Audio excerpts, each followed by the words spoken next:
Financial crisis is a disruption in financial markets, often marked by a decline in asset values and bankruptcies that impair capital flow.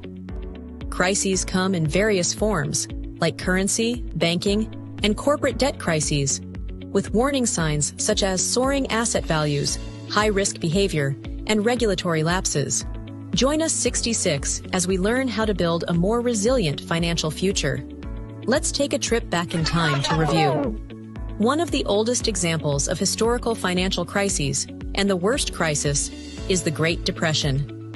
In the late 1929 to roughly 1939 to a day, called Black Tuesday and Black Thursday, when the U.S. stock market collapsed, which was characterized by large rises in poverty and homelessness rates, widespread unemployment, banking panics, and sharp drops in industrial production and prices.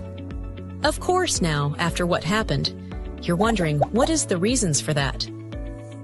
First, the stock market crash of 1929. To begin with, the stock market crash of 1929 was a pivotal event that caused widespread panic.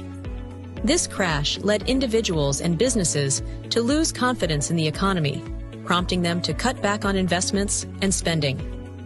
Second, bank panic and monetary contraction. As a result of this panic, we saw a subsequent bank panic. Fear spread, causing people to withdraw their money all at once. This mass withdrawal led to bank failures. Third, the gold standard. Finally, we need to consider the gold standard. This system contributed to the globalization of the Great Depression by affecting international trade and currency values. How can a nation rise from the depths of its greatest economic crisis? In 1933, President Franklin D. Roosevelt implemented the New Deal, a series of local initiatives aimed at societal protection, economic recovery, and reducing unemployment. The federal government increased involvement in industries, agriculture, banking, labor, and housing. When looking at financial crises throughout history, such as the Great Depression, we find that their impact goes beyond market crashes or loss of confidence. They extend to all aspects of economic and social life. But what does this mean for ordinary individuals? And how do different sectors feel the impact? Financial crises profoundly affect the entire economy, from individuals who may lose their jobs to broader social consequences, from pressures faced by governments to the struggles of small and medium-sized businesses. These crises become complex events that require a deeper understanding. When financial systems collapse, a chain of crises begins, impacting the entire society. Individuals lose their jobs, and wealthier households recover faster, while others struggle, widening the social gap. By learning from past mistakes, we can think of effective solutions to avoid future crises.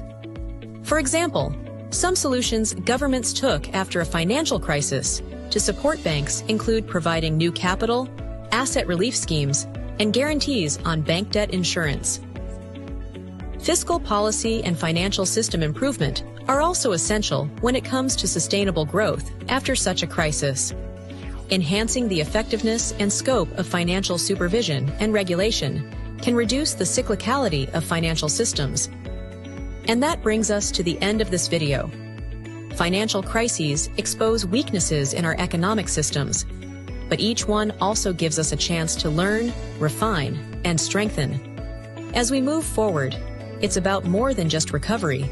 It's about building a resilient financial system that protects communities and secures a prosperous future. But are we truly immune from crises like the Great Depression? Have we implemented enough safeguards, or are there vulnerabilities still hidden beneath the surface? Share your thoughts in the comments below.